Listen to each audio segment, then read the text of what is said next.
أعوذ بالله من الشيطان الرجيم. بسم الله الرحمن الرحيم. لا الشمس ينبغي لها أن تدرك القمر ولا الليل سابق النهار وكل في فلك يسبحون. وآية لهم أنا حملنا ذريتهم في الفلك المشحون وخلقنا لهم من مثله ما يركبون وإن نشأ نغرقهم فلا صريخ لهم ولا هم ينقذون إلا رحمة منا ومتاعا إلى حين. وإذا قيل لهم اتقوا ما بين أيديكم وما خلفكم لعلكم ترحمون وما تأتيهم من آية من آيات ربهم إلا كانوا عنها معرضين.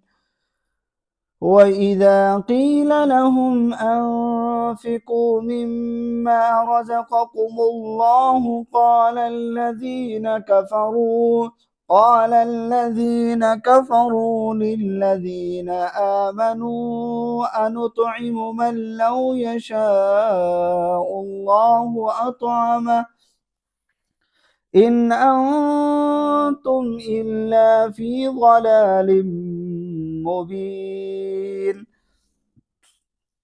ويقولون متى هذا الوعد إن كنتم صادقين ما ينظرون إلا صيحة واحدة تأخذهم وهم يخصمون فلا يستطيعون توصية ولا إلى أهلهم يرجعون.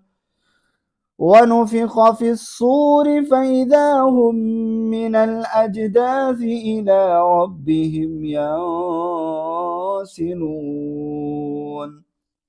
قالوا يا ويلنا من بعثنا من مرقدنا هذا ما وعد الرحمن وصدق المرسلون إن كانت إلا صيحة واحدة فإذا هم جميع لدينا محضرون. فاليوم لا تظلم نفس شيئا ولا تجزون إلا ما كنتم تعملون. إن أصحاب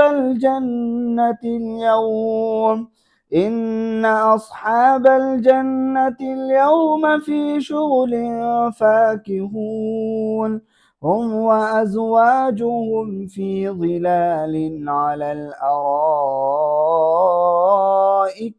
متكئون لهم فيها فاكهة ولهم ما يدعون سلام قولا من رب رحيم.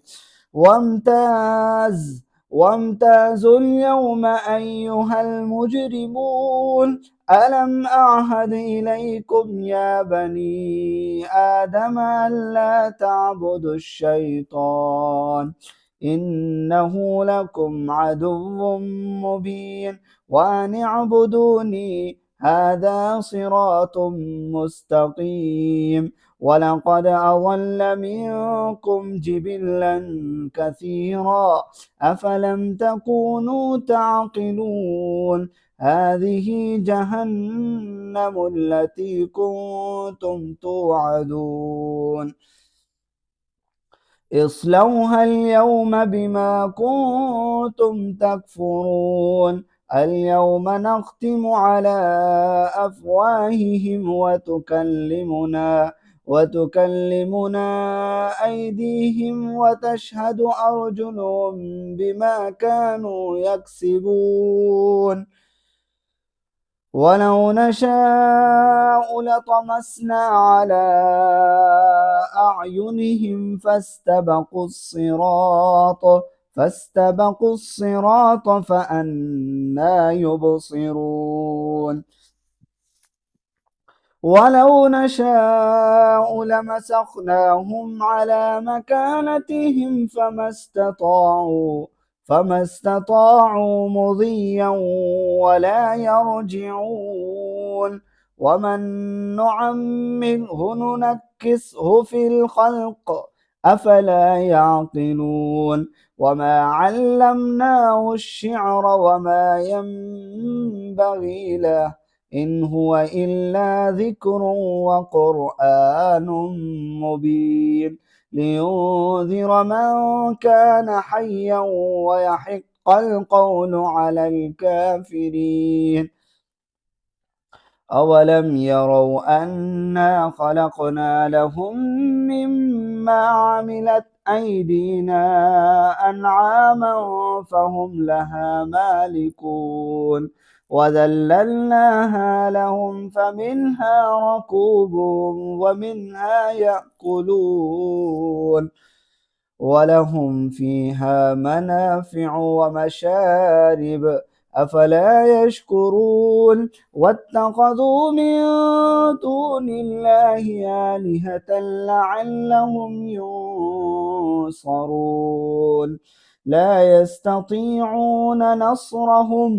لا يستطيعون نصرهم وهم لهم جند محضرون فلا يحزنك قولهم إنا نعلم ما يسرون وما يعلنون إنا نعلم ما يسرون وما يعلنون أولم ير الإنسان أنا خلقناه من نطفة فإذا هو خصيم مبين وضرب لنا مثلا ونسي خلقه قال من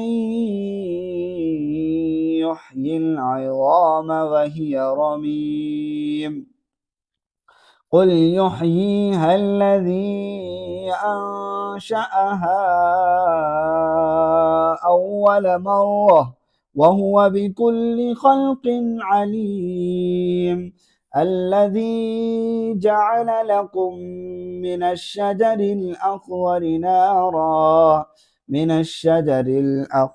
نارا فإذا أنتم منه توقدون أوليس الذي خلق السماوات والأرض بقادر على أن يخلق مثلهم بلى وهو الخلاق العليم إنما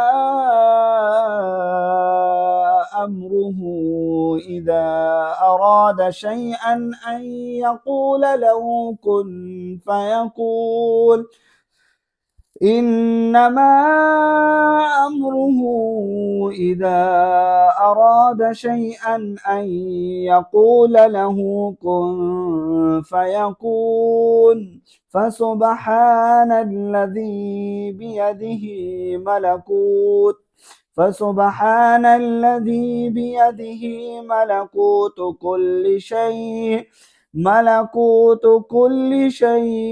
ملكوت كل شيء وإليه ترجعون.